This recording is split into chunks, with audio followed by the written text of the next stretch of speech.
Well, folks, Claudine Gay, she is the president of Harvard, and she was under serious fire for being terrible at her job and also anti-Semitic and all of the rest of it. Well, she's going to survive. So Claudine Gay looks as though she is about to survive a challenge to her leadership. Apparently, the Harvard board has now announced that they unanimously stand in support of Claudine Gay. This despite the fact that over the past 48 hours, there have been heavy accusations that she actually engaged in plagiarism, not just in her PhD dissertation, but also all over the damned place.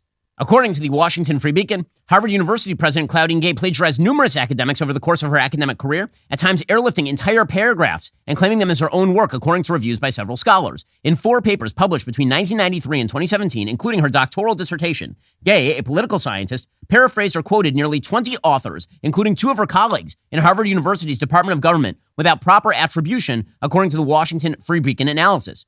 Other examples of possible plagiarism, all from Gay's dissertation, were publicized on Sunday by the Manhattan Institute's Christopher Rufo and Carl Stack's Chris Brunette.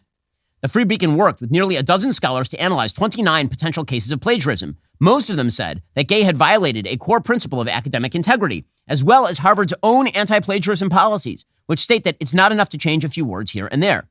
Rather, scholars are expected to cite the sources of their work, including when paraphrasing, and to use quotation marks when quoting directly from others. But in at least 10 instances, Gay lifted full sentences or even entire paragraphs with just a word or two tweaked.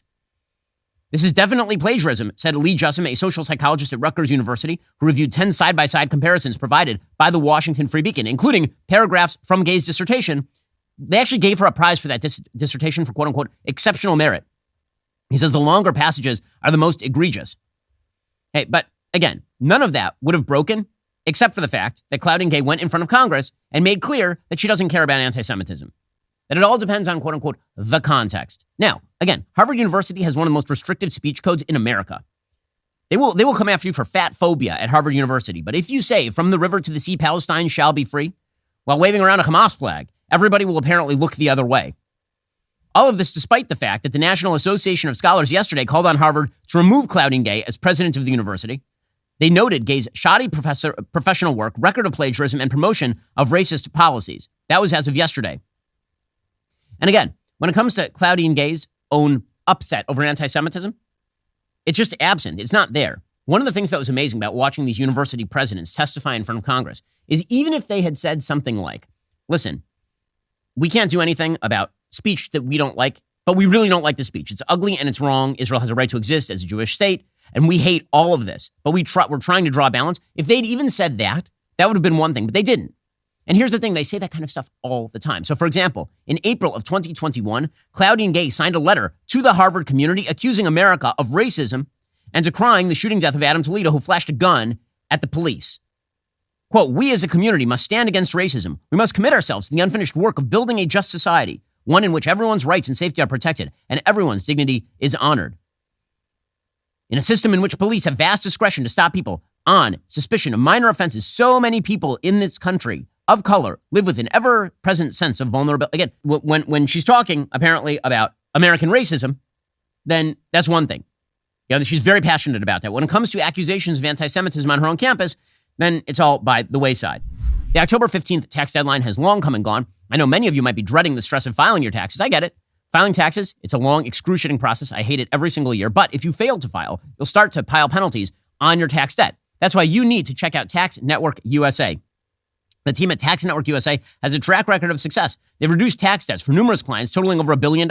Whether you're looking at a $10,000 or a $1 million tax debt, they can help you with a settlement. It doesn't matter if you haven't filed in a year, 5 years, even a whole decade. Tax Network USA is equipped to secure the best settlement for you. Their expert attorneys and tax professionals can help resolve all tax cases, no matter how they started. So, if Hunter Biden had called the folks at Tax Network USA, he'd be a lot better off right now. So don't make Hunter Biden's mistake. Pay your taxes, and if you don't pay your taxes, make sure that you figure out something with the IRS. The folks over at Tax Network USA can help. Don't let tax debt control your life any longer. Take that first step toward resolving your tax issues by visiting taxnetworkusa.com/Shapiro. That's taxnetworkusa.com/Shapiro today. Taxnetworkusa.com/Shapiro.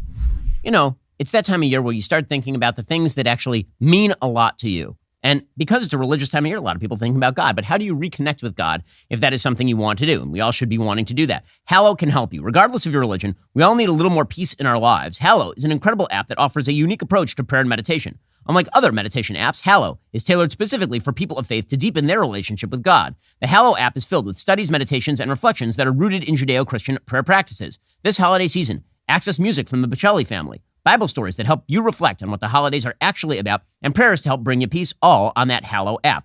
For my Christian friends, it's not too late to join acclaimed actors Liam Neeson and Jonathan Rumi for an incredible prayer experience leading up to Christmas. 25 days of prayer and meditation on the writings of C.S. Lewis. I myself love C.S. Lewis. With features like progress tracking and prayer reminders, Hallow helps you stay motivated and make prayer a regular part of your daily routine. If you're looking to deepen your relationship with God and improve your mental and emotional well-being, try Hallow for 3 months free at hallow.com/Shapiro. That's hallow.com/Shapiro. Go check them out right now. Excellent service. Again, I'm somebody who prays a lot. Join me your own way by joining hallow.com/Shapiro. Now, Harvard tried to rely on academic freedom as the basis for why she should basically get off the hook scot-free. There's a petition that emerged on Sunday from various members of the professoriate urging the university to, quote, resist political pressures that are at odds with Harvard's commitments to academic freedom. But let's be real about this. They don't care about academic freedom at Harvard. There's like 2 registered Republicans on the entire staff at Harvard University. I mean, I went to Harvard Law. I'm just telling you, there are no Republicans on staff. In the law school, when I was there, I think the number of registered Republicans on staff at Harvard Law School, which had well over 100 professors, it was like 3. I could name them. And the fact is that Harvard is not a place of academic freedom. It never has been a place of academic freedom in any serious measure. But they're relying on all of that in order to protect anti-Semites. So now, naturally, the Harvard board stands in support of Claudine. They have to. They have to.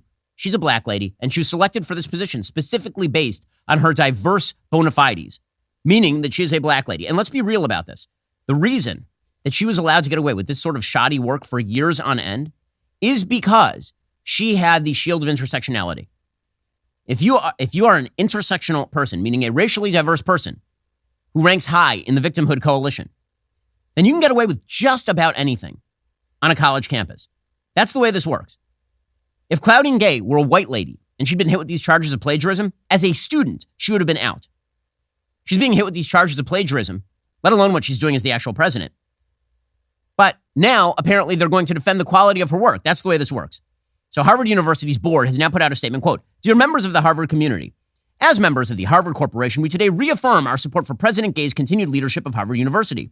Our extensive deliberations affirm our confidence that President Gay is the right leader to help our community heal and to address the very serious societal issues we are facing." What were their extensive deliberations?